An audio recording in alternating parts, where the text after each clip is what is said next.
Okay, first video, and today I want to talk about how capital gains tax is secretly stealing a lot of your buying power. Okay, so to talk about this topic, first we're gonna have to take a look on how tax works in general. So on the right side, I have this beautiful tree, right? And on the left side, this is you and me, right? This is us. I can definitely grow a beard, no questions asked.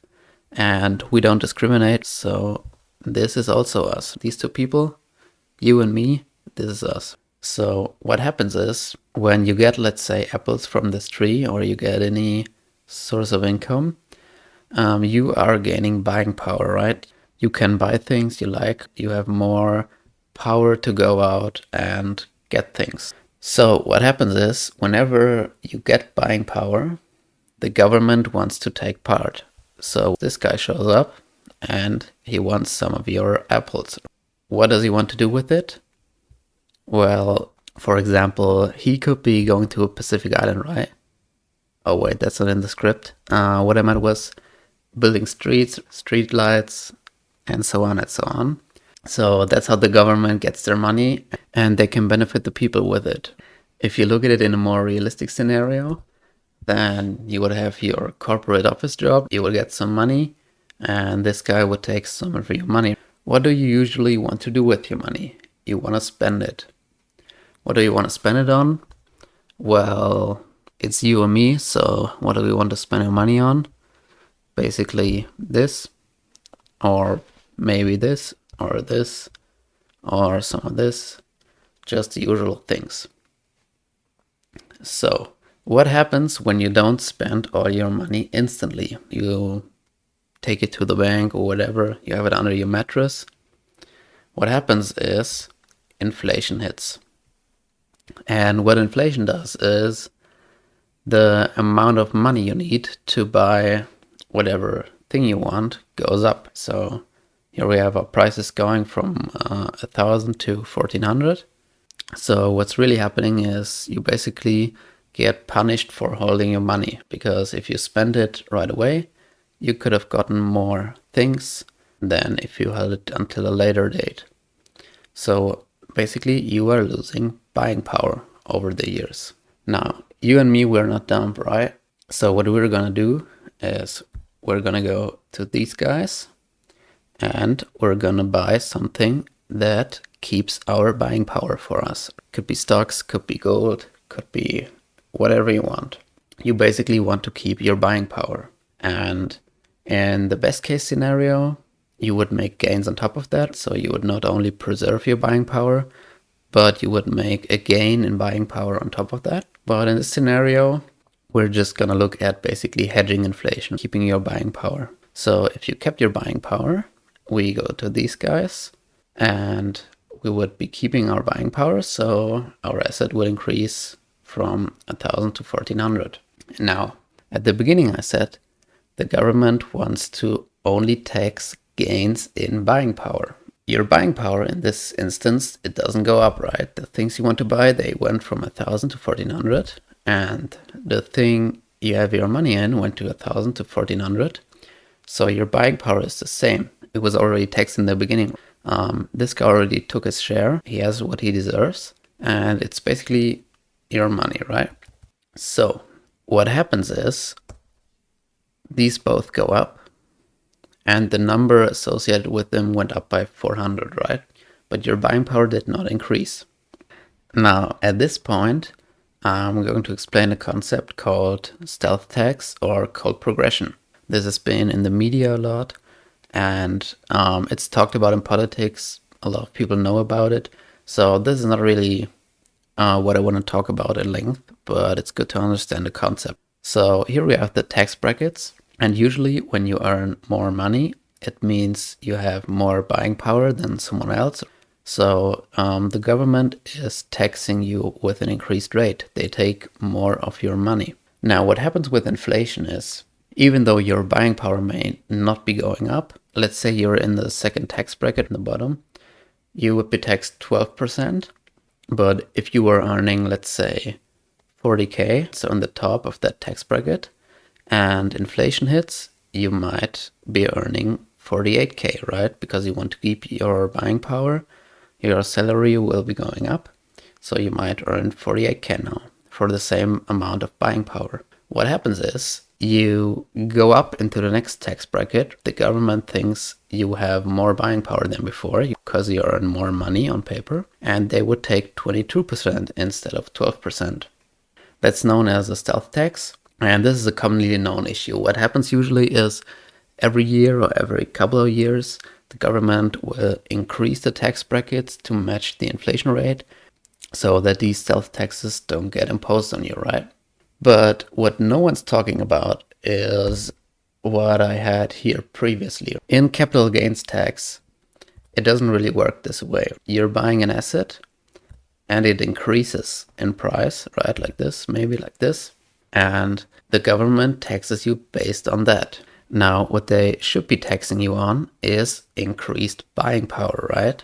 So if our investment went up twice as much as inflation, we would have a gain in buying power because we could be buying more things that we could have been buying in the beginning. And the government wants to participate, and that's fine. Now, in our example, we do not gain buying power, right? We have inflation, our asset goes up with inflation, and the number increases, but the buying power doesn't increase. But the problem is, what this guy sees is you made 400 whatever, dollars, euros, pounds. So what the government is doing is you did not gain buying power. They just look at the number and they think you have made money, so they want to tax you. Now, there's a difference between the US and Germany and Great Britain, and I want to talk about those three countries. If we look in the US, you have no deductible, so they don't give you a set amount you can deduct that will be tax-free, but the tax rate is dependent on your overall income, so your work salary, etc. Now, the tax rate will be varying from 0 to 20%. So basically, as soon as this $400, let's say, hits, you will be taxed by the US government.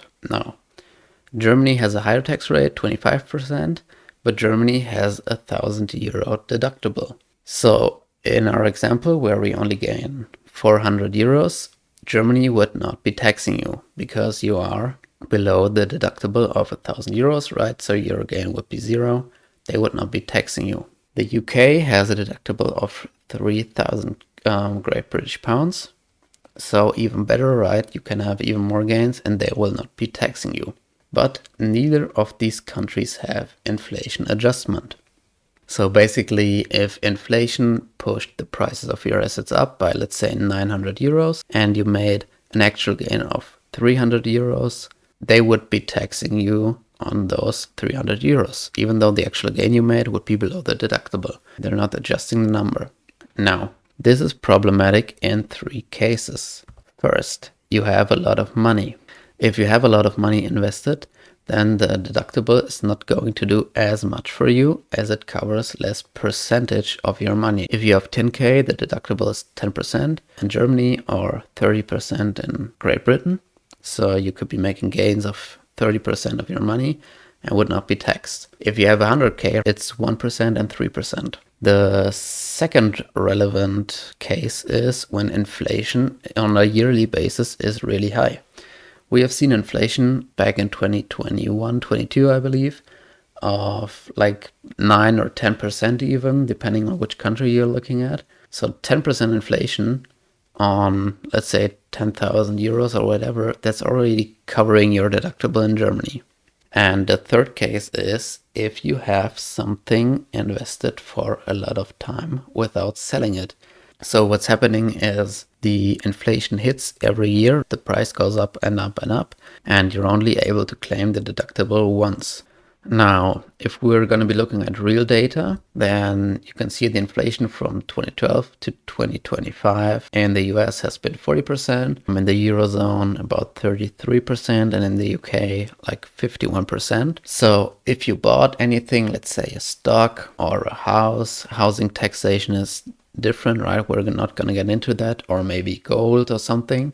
Just because of inflation, if the asset would be keeping your buying power, not increasing your buying power, the price of that asset would have increased by between 33 and 51%.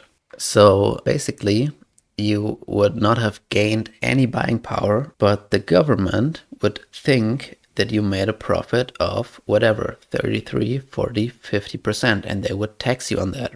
I typed in an amount of 10K, right? So you would have made like between 3,000 euros, 5,000 pounds of profit in the government's eyes, even though you just kept your buying power for 13 years. And the actual reason for why they would want to tax you, which is an increase in buying power, did not happen, right? They think you gained 5,000 pounds, but you didn't gain anything. You just have your original buying power still. Now, I have another very extreme example of this. Here I have the gold price. You can see at the bottom since like 1920 or whatever. And if you look at, let's say 1980, right, gold price was high, around like $600 to $700. And today the gold price is at like 3.6, 3.7K. So if you bought gold 45 years ago, you held it and you sold it now, the government would think you 6x your money, right? You've made like 3K, you have really huge gains. Now, if we look at the inflation adjusted gold chart, which I have here, if you bought in 1980, your buying power hasn't increased at all. Actually,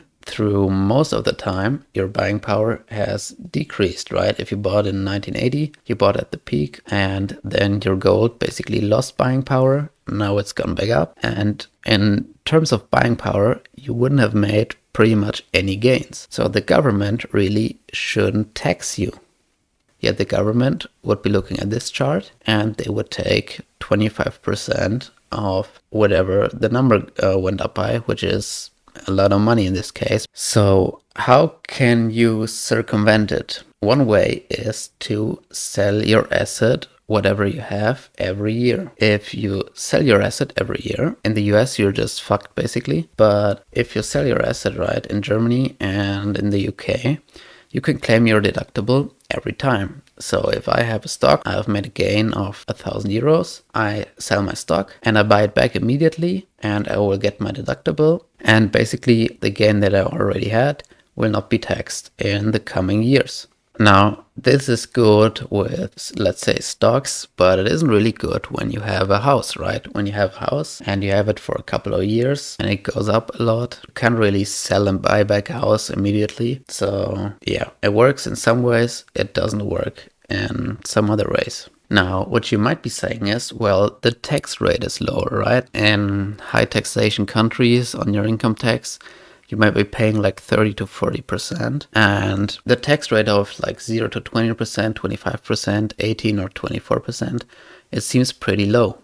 But things like stocks are already taxed on the corporate side. So if you hold a stock of a company and they make a profit, they get taxed like 10%, 15% on that profit. Then they pay the profit to you, or the share price increases and you sell the shares and it gets taxed at 25% or 20% or whatever. So there's already double tax on there, and the tax rate is lower to adjust basically for the tax that's already being paid on the corporate side.